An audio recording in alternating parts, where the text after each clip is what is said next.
Oi, gente, tudo bem? Aqui é o Milvon, eu sou um dos coordenadores do Teams. Vou falar agora com vocês. Tem essa aula aqui online, mas se você é da região de Campinas, não deixa de visitar a gente aqui.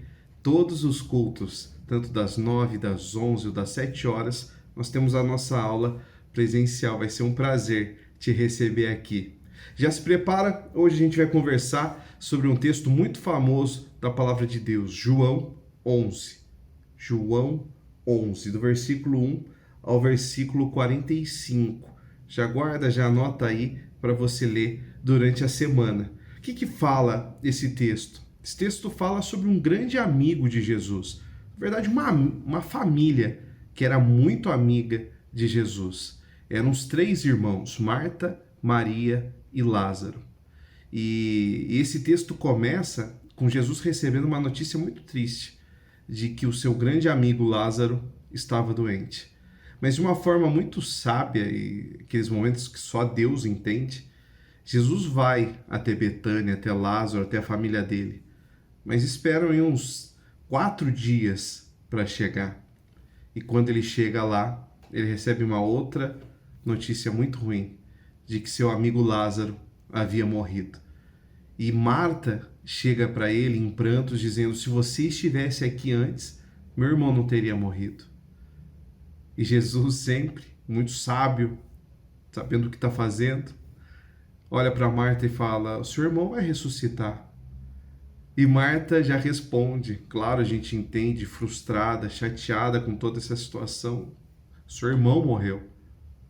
Ela disse: eu sei, Senhor, ele vai ressuscitar lá no julgamento, nos dias, no juízo final, no dia final. E Jesus fala: não, não, eu sou a ressurreição e a vida. Quem crê em mim, por mais que morra, viverá. Quem vive e crê em mim, não morrerá eternamente. E ele ainda pergunta para Marta: você crê? E Marta responde: sim, Senhor, eu creio que tu és o Filho de Deus, o Cristo. E aí, primeira coisa que a gente para pensar nesse texto é de que, com certeza, a vida não é uma linha reta. Não vai sair tudo bonitinho do jeito que você quer. Nem sempre vai ser assim. Existem muitos pontos de virada na nossa vida, para o bem e para o mal. Um dos grandes pontos para você que está estudando, para você que está aí, de repente, próximo, pensando já na universidade, no vestibular, ou para você que está mudando aí, ano que vem começa uma nova série, e você fica pensando: nossa, como é que vai ser? Às vezes você muda de escola, é aquele sentimento novo, aquela ansiedade, o coração acelera. Para quem está próximo do vestibular: nossa, vou decidir minha vida, o que eu vou fazer da minha vida? São sentimentos bons, geralmente, que você tem uma ansiedade boa para algo novo que está acontecendo na sua vida. Mas existem pontos de virada também que não são tão bons. Muitas vezes, quando alguém perde o emprego, um pai ou a mãe na nossa família, quando existe uma separação, quando existe algo que a gente não gostaria que acontecesse, como uma fatalidade essa que aconteceu com Jesus, o seu melhor amigo, faleceu. E a vida é assim. Muitas coisas acontecem que a gente não estava prevendo.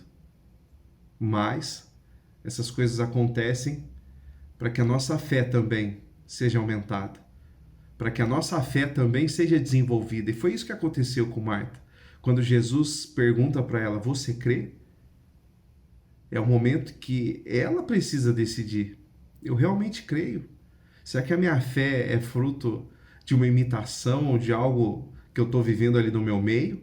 Ou a minha fé é genuína? Eu realmente creio? Então, diante de algumas situações da nossa vida, a gente tem que pensar isso: eu creio em Jesus? Eu estou vivendo de fato a sua palavra? Eu estou sendo um discípulo, uma discípula de Jesus? Como essa situação que eu estou vivendo pode aumentar mais a minha fé?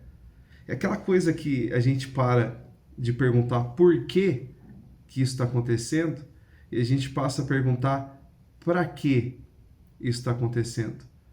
Para quê? O que vai acontecer? Para que essa situação? Para que eu estou vivendo isso? E na maioria das vezes, uma grande resposta é: para aumentar a sua fé, para você ser alguém mais parecido com Jesus. E nesse momento, quando Marta diz que crê em Jesus, ele vai até o túmulo de Lázaro, e aí sempre Jesus fala, tire a pedra. E até antes desse momento de tirar a pedra e tudo mais, Jesus tem um momento muito, muito humano. O quanto mostra que ele era um Deus homem. O quanto ele amava Lázaro. Jesus, ele chora. O versículo 11, 35, João 11, 35, é o menor da Bíblia, diz somente assim: Jesus chorou. Ou seja, Jesus sentiu de fato essa dor. Como homem. Não só filho de Deus e como Deus homem, mas como homem. Ele sofreu a morte também de Lázaro. E mais do que essa dor dele, ele compreendia o sofrimento de quem estava ali, e principalmente de Marta e de Maria. E diante de alguns momentos da nossa vida, principalmente aqueles que a gente não espera e não são para o bem, Jesus está lá. E Jesus chora com a gente. Jesus entende o nosso sofrimento. Jesus entende a nossa dor. E por mais que eu fale agora para você que é para você crescer, que é para você ter mais fé, às vezes no nosso coração ainda a gente fica confuso. Mas não tem problema. Jesus vai estar com você. Jesus vai continuar com você, te abraçando, estando com você para que você entenda o para quê. O para que isso está acontecendo. Para que essa situação. E aí a gente vai começar a entender, mas aí com a ajuda de Jesus, porque Jesus está lá com a gente, chorando, sentindo o que a gente também está sentindo ali no momento dessas situações. E aí o texto termina da forma mais linda que existe, né? Jesus pede para que tirem a pedra, falam, olha, Jesus já passou um tempo, não deve estar muito agradável. E aí um dos milagres mais famosos acontece. Jesus chama Lázaro e Lázaro sai, ainda envolto, né, com ataduras, ainda meio que envolvido, como era a cultura da época. E Jesus pede para que tirem aquilo dele, e Lázaro ressuscitou. Nem sempre a gente vai entender todas as situações. Nem sempre a gente vai se sentir muito no controle do que acontece. Eu digo que muitas vezes, ou quase sempre, a gente não vai sentir que tem controle da situação. Mas a gente tem um Deus que nunca perde o controle. Por mais que as situações nos apavorem, ou o barco possa balançar diante da tempestade, o Senhor está tranquilo. Ele não fica afoito, ele não fica ansioso, ele não fica perdido, porque ele é Deus, ele sabe o que está fazendo.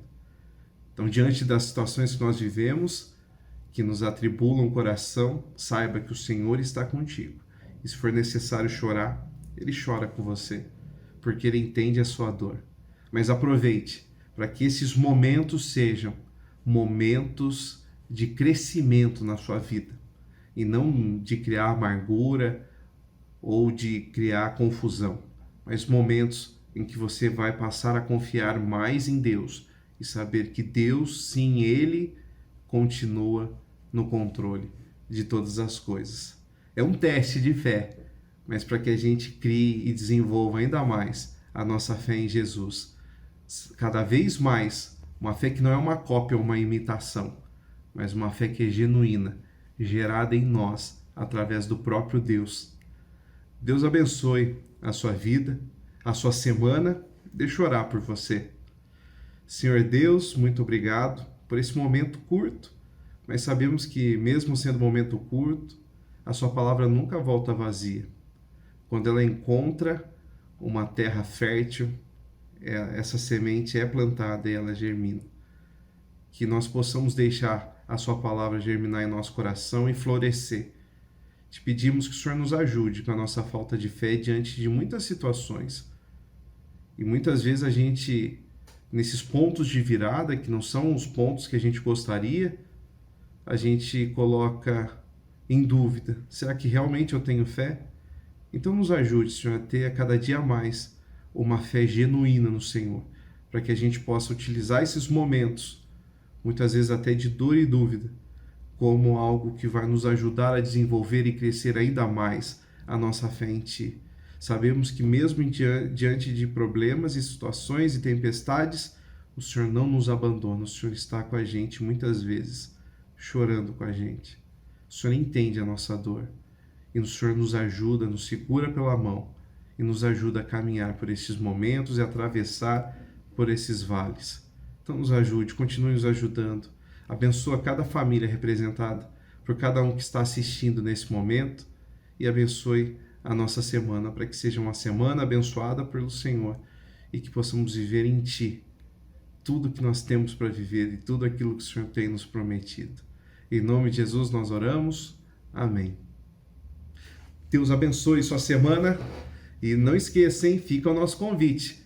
Se você também mora aqui na região de Campinas, não assista só online, venha nos conhecer. Estamos presentes em todos os cultos, 9 horas, 11 horas e 19 horas. A gente se vê. Tchau, tchau.